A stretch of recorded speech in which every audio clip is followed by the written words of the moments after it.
Sans intégrité, vous êtes fini. C'est la règle d'or pour les auditeurs internes. Attention, si vous êtes auditeur interne et que votre intégrité est mise en doute, votre carrière est terminée. Aujourd'hui, nous allons voir ensemble pourquoi le manque d'intégrité est une erreur fatale qui peut littéralement vous détruire en tant qu'auditeur interne.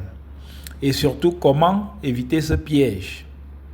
Donc, dans cette vidéo, vous allez découvrir les 7 raisons pour lesquelles un auditeur sans intégrité est condamné à l'échec.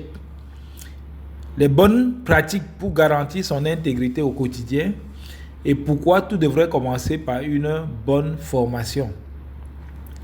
Je suis Éric Kamenye-Forme, consultant formateur en audit interne, gouvernance, risque et contrôle.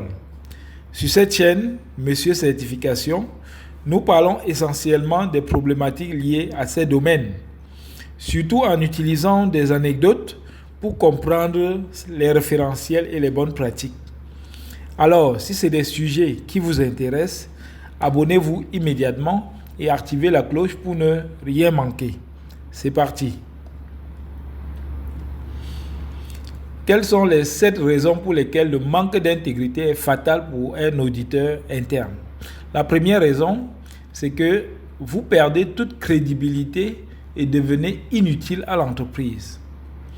L'anecdote que je veux partager sur ce point, c'est que dans une entreprise pétrolière, un auditeur interne a découvert des irrégularités majeures dans la gestion des contrats fournisseurs. L'entreprise, en fait, payait des montants excessifs pour des prestations qui, en réalité, n'étaient jamais exécutées. Plutôt que de rapporter fidèlement les constats, l'auditeur, sous pression du directeur financier, a atténué la gravité des irrégularités dans son rapport final. Quel était son objectif?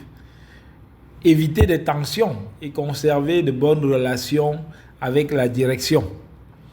Quelques mois plus tard, une enquête externe, un audit externe, a révélé un vaste système de corruption impliquant plusieurs cadres supérieurs. Le rapport de l'auditeur interne a été réexaminé et ses omissions ont été exposées au grand jour. Résultat des courses, il a été immédiatement licencié et sa réputation professionnelle ruinée. Quelle est la moralité de cette histoire? C'est qu'un auditeur interne qui n'est pas intègre perd immédiatement toute crédibilité. Un seul faux pas peut le discréditer à vie. La deuxième raison, c'est que si vous manquez d'intégrité, vous ouvrez la porte au conflit d'intérêts et à la corruption. En termes d'anecdotes, prenons un auditeur d'une grande entreprise de construction, par exemple, qui a été invité à une réunion privée dans un restaurant luxueux par un fournisseur clé. Au cours du dîner, le fournisseur lui propose un voyage tout frais payé pour lui-même et sa famille. Quelques semaines plus tard, cet auditeur, au cours d'une mission d'audit, découvre des anomalies dans la facturation du fournisseur en question. Il doit maintenant choisir entre révéler la fraude et perdre ses privilèges, ou bien fermer les yeux et protéger ses intérêts personnels. Finalement, le gars évite de signaler l'anomalie, pensant que personne ne s'en rendra compte. Mauvaise décision. Un autre auditeur, plus tard, détecte l'irrégularité et la fait remonter jusqu'au conseil d'administration.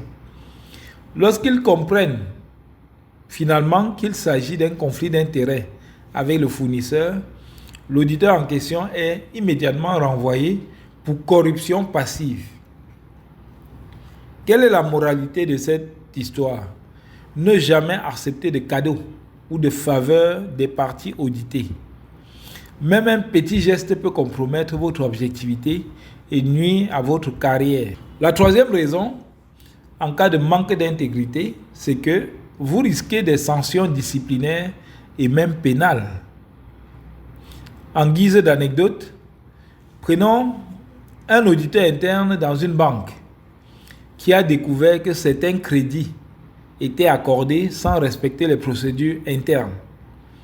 Lorsqu'il a voulu inclure ces informations dans son rapport, son supérieur lui a ordonné de ne pas le faire, prétextant que cela nuirait à la banque.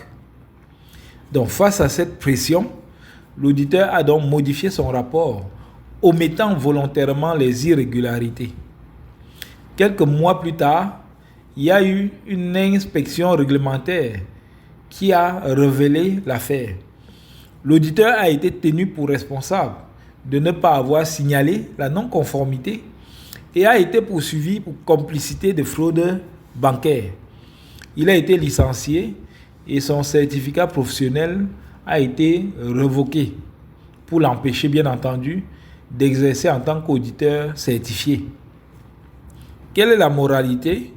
C'est qu'un auditeur qui manque d'intégrité s'expose à des sanctions judiciaires et peut même faire face à des poursuites. La quatrième raison, en cas de manque d'intégrité, c'est bien entendu, vous compromettez votre évolution de carrière. Prenons le cas d'un auditeur interne ambitieux qui voulait rapidement évoluer dans son entreprise. Il pensait qu'en modifiant certains rapports pour plaire aux dirigeants, il gagnerait leur confiance et obtiendrait une promotion. Donc, pendant un temps, cela a fonctionné. Mais quand l'entreprise recrute un nouveau directeur de l'audit, ce dernier a donc réalisé que plusieurs rapports passés étaient biaisés et manquaient de rigueur. L'auditeur n'a jamais pu justifier ses constats passés. Résultat, son dossier de performance a été revu et il a même perdu toute crédibilité et ses espoirs de promotion se sont envolés. La moralité, l'intégrité ouvre des portes alors que la compromission les ferme définitivement. La raison 5, en cas de manque d'intégrité, vous allez subir une destruction immédiate du capital confiance que l'entreprise porte en vous et même les parties prenantes. Un jour, en guise d'anecdote, un auditeur interne travaillant dans une grande entreprise de distribution a détecté des anomalies dans la gestion des stocks. Lors de son investigation, il a découvert que certains fournisseurs recevaient des paiements pour des marchandises qui n'avaient jamais été livrées. Cependant, au lieu de signaler cette fraude, il a préféré fermer les yeux, car il entretenait une amitié de longue date avec le responsable des achats. Donc, pensant protéger son ami, il a modifié son rapport et minimisé les irrégularités. Pendant quelques mois, quelques mois plus tard, un audit externe a révélé une fraude massive qui avait coûté des millions à l'entreprise. La direction, furieuse, a immédiatement licencié l'auditeur interne et l'a même signalé à son organisme de certification. Quelle est la moralité de cette histoire? L'intégrité d'un auditeur est son capital le plus précieux. Une seule compromission détruit toute crédibilité et peut mettre fin à sa carrière. Donc il faut toujours rester impartial et documenter ses constats de manière rigoureuse. La sixième raison, en cas de manque d'intégrité, c'est que vous êtes exposé à des risques juridiques et professionnels. Un auditeur d'une banque internationale, par exemple, en guise d'anecdote, a été chargé d'examiner des transactions suspectes. Au cours de son analyse, il a constaté des transferts d'argent qui semblaient liés à des activités de blanchiment de capitaux. Mais lorsqu'il en a parlé à son supérieur, ce dernier lui a fortement conseillé de ne pas approfondir l'enquête, expliquant que ces transactions impliquaient des clients influents. Donc face à cette pression, l'auditeur a choisi de ne pas signaler l'anomalie. Mais quelques mois plus tard, une enquête des régulateurs a révélé l'implication de la banque dans un vaste réseau de blanchiment. Lorsqu'ils ont retracé les audits internes, l'auditeur a été tenu pour responsable de ne pas avoir signalé ces irrégularités. Il a perdu son emploi, il a perdu ses certifications, il a même fait face à des poursuites judiciaires. Comme moralité, sachez qu'un auditeur interne peut être juridiquement responsable s'il couvre une fraude ou ne signale pas une anomalie grave. Il faut toujours documenter ces constats et refuser toute pression. La septième raison, en cas de manque d'intégrité d'un auditeur, c'est l'impact négatif que cela peut avoir sur la fonction d'audit interne elle-même. Prenons comme anecdote une entreprise de construction. L'équipe d'audit était largement influencée par la direction générale, c'est-à-dire dans cette entreprise. À chaque audit, elle recevait des instructions leur demandant d'ignorer certains sujets sensibles. Donc les employés, conscients de cette situation, ont donc perdu toute confiance en l'audit interne. Résultat des courses, chaque fois qu'un auditeur posait des questions au cours d'une mission, on lui répondait ou on lui donnait des réponses vagues ou fausses, sachant que le rapport final ne reflèterait jamais la réalité. Donc, lorsqu'un scandale a éclaté concernant des détournements de fonds sur des projets, l'auditeur interne a été accusé de complicité passive. Plusieurs auditeurs ont démissionné ou été renvoyés et la réputation du service d'audit a été anéantie. Les prochains directeurs ou le prochain management qui est venu a décidé d'externaliser complètement la fonction d'audit interne à cause de cette perte de confiance.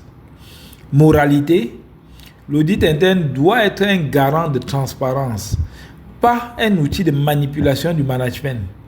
Il faut établir une culture d'intégrité et d'indépendance. Que devrait faire un auditeur intègre? Première chose, toujours faire preuve d'objectivité et d'impartialité dans ses missions. Deuxième chose, refuser tout conflit d'intérêts et toute pression externe. Troisième chose, rapporter les faits tels qu'ils sont, sans les modifier pour plaire à la hiérarchie. Quatrièmement, respecter les normes professionnelles, notamment les normes de l'IA. Et cinquièmement, sensibiliser les collaborateurs à l'éthique et à la gouvernance d'entreprise. Donc retenez, un bon auditeur est un auditeur dont l'intégrité est inattaquable. Son rôle n'est pas de plaire, mais de protéger l'organisation. Voilà. Dites-moi en commentaire, avez-vous déjà été confronté à une situation où votre intégrité était remise en cause? Partagez votre expérience. Je me ferai un plaisir de répondre à vos questions. Voilà.